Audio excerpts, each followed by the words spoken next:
Hi, my name is Cynthia. I live in Albany, and this is a question for both of you.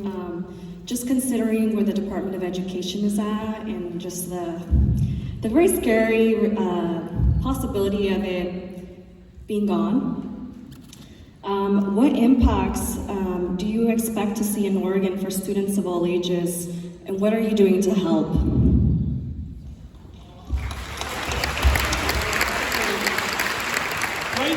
Right this week, the Trump administration froze a crucial student loan repayment program. And I got together with Patty Murray. We're going to build a bipartisan coalition. I can't believe that there are Senate Republicans who want to stiff people, who want to pay loans back, who want to be in a position to work in the private sector. So just this week, we got some bad news on this, and I'm going to push back very, very hard because those students deserve justice. It's long overdue.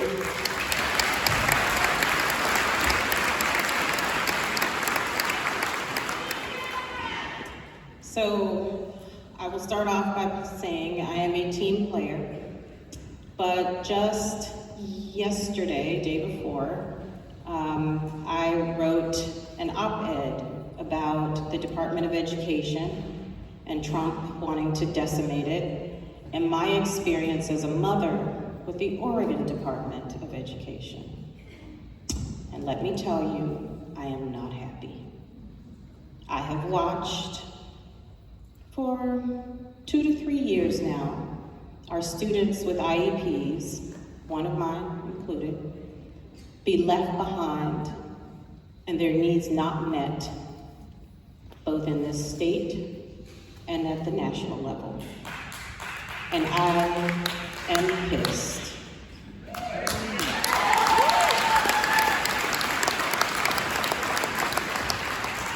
I have no room for any one of our children to be left behind because they experience life differently. I have zero room for it.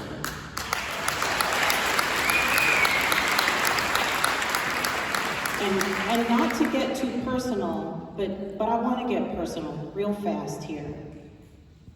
We had IEP meetings, and all of a sudden the ones that used to have 5 started to have 15. I had unprofessional behavior on the part of one person that went unchecked. I filed complaints and went through the district process. They ended up at ODE. 2 years later, I do not have resolution. ODE has been given money to help reduce their caseload. It is still there. And this is why the feds are so important, because when the state doesn't do their job, the feds are supposed to back parents up, and they're not.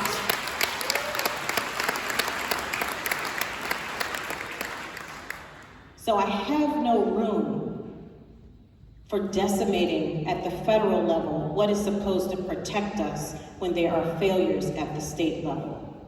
That's why when we think about all of these cuts, for instance, at the FDA, they're supposed to help inspect our farms to make sure that at the local level, we have fresh and clean eggs, we have milk that is safe, we have wheat that is safe. The feds are supposed to back the states up, and that's not happening anymore.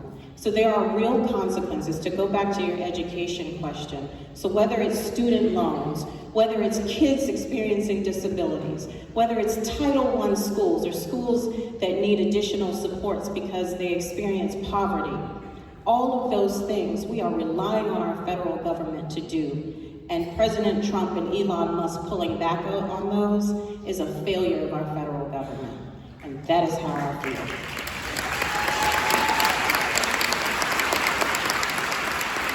Someone in one of the front rows when this question was asked, what about veterans? Let me give you a little secret, folks. This plan that is being discussed to cut 83,000 jobs taking care of veterans isn't going to pass, and there are Republicans who are going to join me. I've been talking to them. It's not going to happen.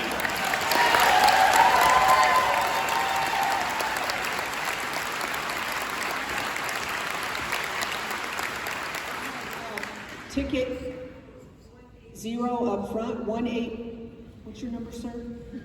326, let's go. We need a microphone up front, and then we will have next, if we can please queue up 378 and 107 as well. We have 2 microphones coming your way, I think. I'm worried about balance of power in the federal government. Executive, legislative, judicial. And already we've seen executive pretty much kick aside the rule of law of bills regarding the proper dismissal of federal employees and lots of others I won't enumerate. And how do you actually make them accountable for what they should do if it finally goes to judicial and some judge says stops that thing from happening? How does anybody have any teeth to make sure that these things get carried out the way they should be in a legal and orderly manner without the obfuscation of the executive branch and their hired people that they have?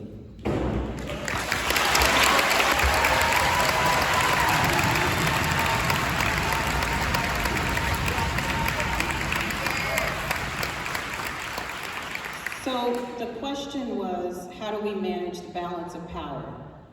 And how do we make sure that even as the judicial branch exercises its power, that those instructions are obeyed? Did I get it right or not?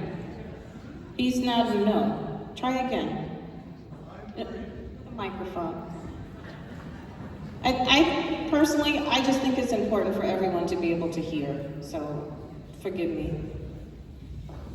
I guess I'm worried that the judicial branch of government has no teeth to enforce what they'd like to have happen. You mentioned U.S. Marshals, but neither the legislative branch nor the judicial branch has teeth to make sure that the executive branch is accountable for their actions or lack of proper following of the guidelines of the other 2 branches of government. So there's the what, and then there's the how. So on the what, we've seen that these lawsuits that were filed by unions, by law firms, by ordinary citizens, we've seen that we've been winning. The American people have been winning those.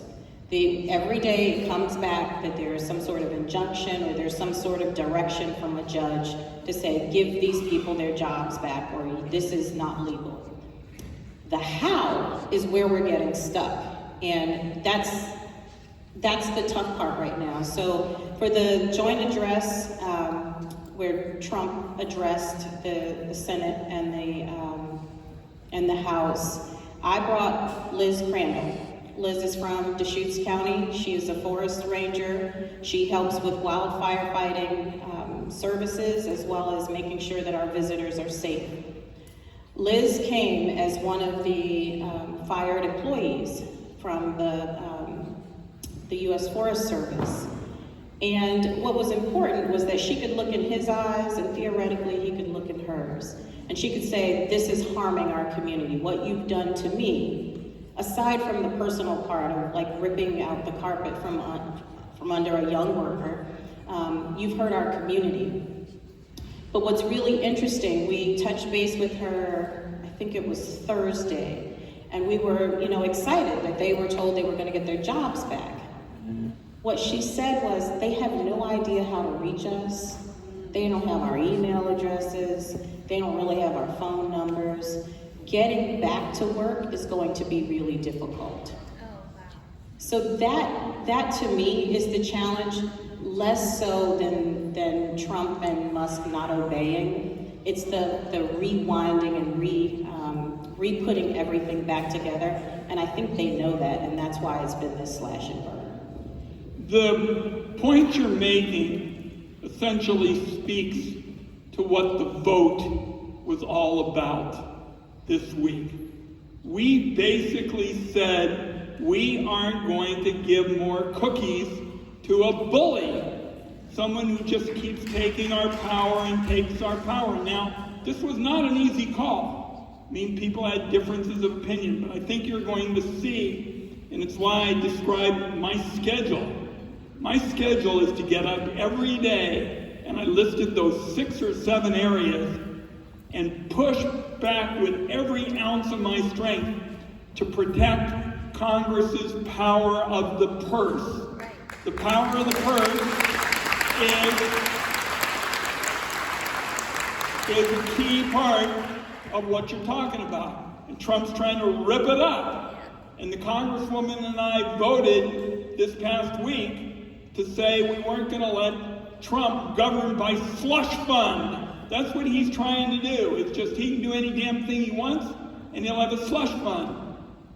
And we got a huge number of votes for it. But we're going to be pushing every single day. For example, tomorrow's push is I am sponsoring a program with the delegation on Town Hall just for federal employees. It's online. There's about 300 that are coming. We're going to share ideas, for example, about pushing back. And I'll give you an example of one. One of the ways we're getting people back at the Forest Service is I've been saying to these Trump people, you know this is the year, the part of the year when it's colder weather and we can go do the prevention and make it less likely to have fires in the summer. And they look at me like I discovered toilet paper. And I said, do you guys know how short-sighted you're being? You're taking people off the job where they can help prevent fires. We've gotten some people back. So your point is, and this is what the Congresswoman and I are both saying, is we're all in this fight at a variety of different levels, from the vote that we cast last week, which was a vote against this government by bullying and ripping up the separation of powers, to what I'm doing tomorrow with the federal employees.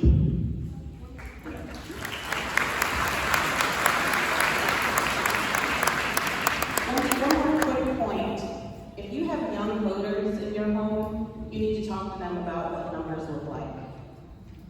Even if you have older voters, numbers matter. So I think right now Democrats have 214. We had 2 members die.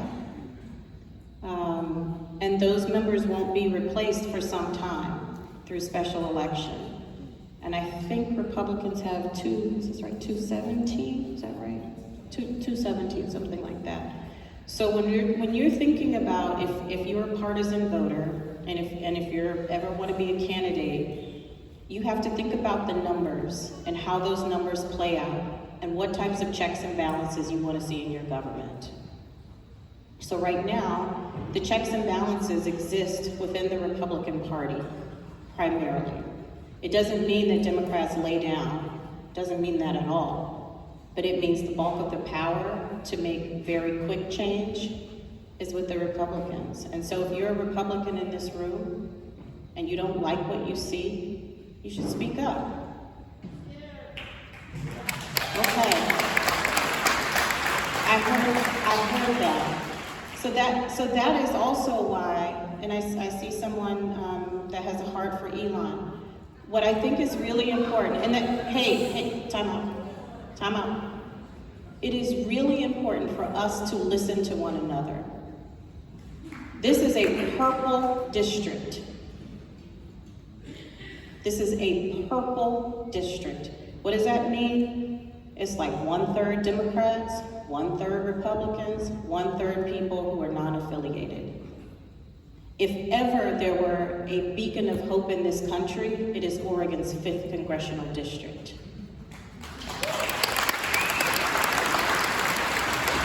If ever there were a place where we can grow jobs, our kids can do well, we can build homes, and we can get along and act like we have some sense, it is Oregon's 5th congressional district. So we have to be open to talking to one another. We have to be open to hearing one another. And as I promised in the beginning, I will listen to a small group because sometimes people's opinions aren't popular. and I don't care where it comes from. But that's my job, and that's why the numbers matter. And we will always respect a point of view that differs from ours. What we do believe is that the facts matter. And I've seen the signs for Elon Musk, and certainly he is Donald Trump's, person on a variety of these issues. Elon Musk called Social Security a Ponzi scheme.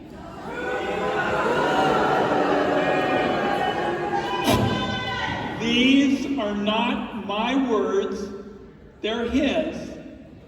But I will tell you, here's where we are on Social Security.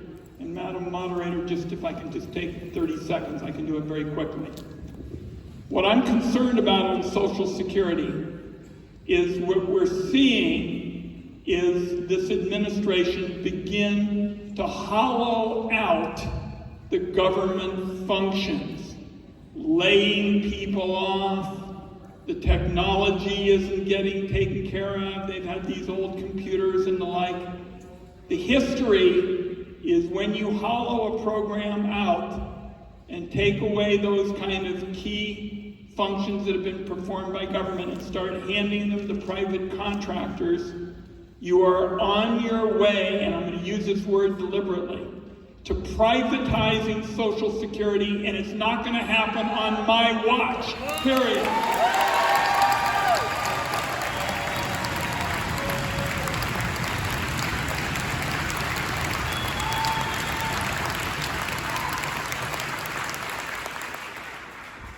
Thank you, Senator. Do we have our audience member with the ticket 378?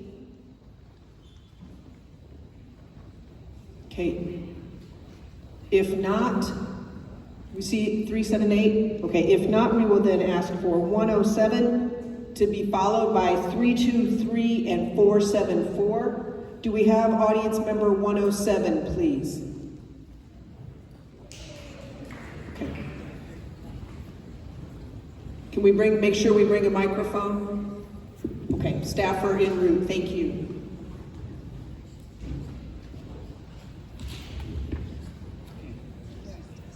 Hi, I don't know exact terminology, but last week or so, Trump signed an executive order, the Alien Enemies Act or something, is that the right terminology, by which he was going to deport the Venezuelans, and the federal court denied that he could do that, yet they went ahead and deported them after that. Supposedly the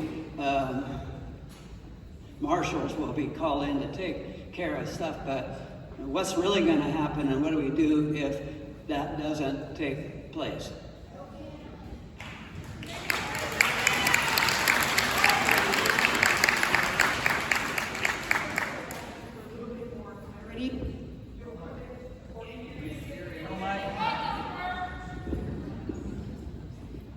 Could you restate? I'm not familiar with it, and I'm not sure that either of us are. Or think. I couldn't hear that at all. Alien Enemies Act. We are. The executive action Trump filed that was used, the same act to lock up the Japanese. He did that with Venezuelans, I'm not pronouncing that very well, but they, thank you. But they went ahead and deported them anyway in violation to the federal judge saying they could not use that. What now? This is where I was saying, so first of all, sometimes Trump is moving faster than we can move, and that's a thing. I sued Trump 2.5, 3 years ago. And one of the things that I learned, it was very nerve-wracking, and it was because he was body snatching in Portland during the protests. And I, along with Representative Karin Power, along with the faith community, and I do want to make a note for the faith community, if any of you are members, Now is the time more than ever before to step up and band together with your churches, band together with people to stand up for immigrants, for refugees, for our children, for our communities. That is very important. But when he was body snatching, what we did was we sued. And we ended up in federal court and we won. Same here. I think he's been stopped because of the federal courts. And I'm not sure if this is related to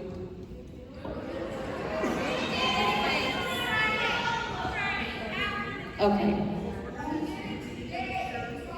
Oh, he did it today. Okay, all right. Then I'm not up to speed enough to give you the best answer. The Alien and Sedition Act, in my view, is one of the most sinister, most ominous laws on the books, and I will review everything you're talking about.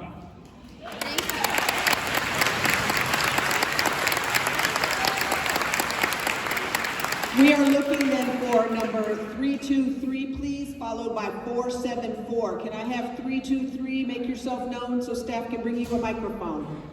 Do we have 323 with us? Go in once. Okay, over here in the back corner, and then after that will be 474. Can we make sure that we have 474 queued up with a microphone next? Please, in the back. Right here. It's obvious that a lot of us are frustrated with the swing of the pendulum, the way it's going. But I think we also need to ask ourselves, just why did it swing that way? And the D's need to take a hard look at the policies they've had. And my question is what are you guys looking at in the bigger picture issues to help swing the pendulum back the other direction?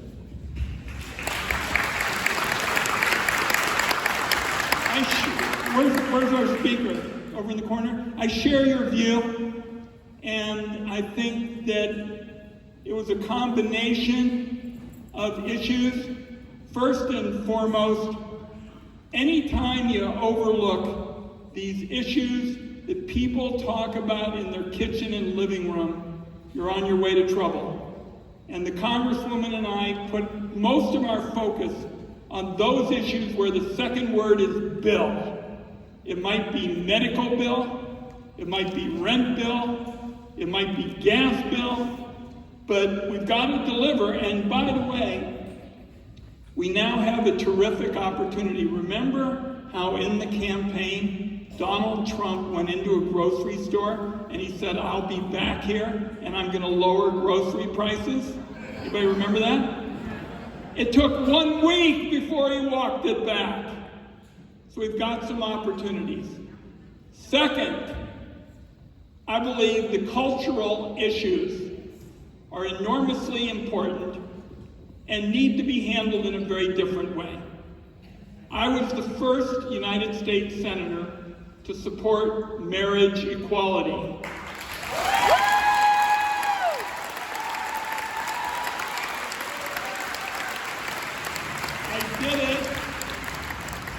I did it with one sentence, which I have never altered for now almost 20 years. I said, if you don't like gay marriage, don't get one. And we can go through all of the aspects of the social issues, but for the most part, these issues are medical, and the decision should be for the person and their doctor. And the idea that somehow Donald Trump or one of his advisors are going to make these decisions, it's wrong. The American people know it's wrong.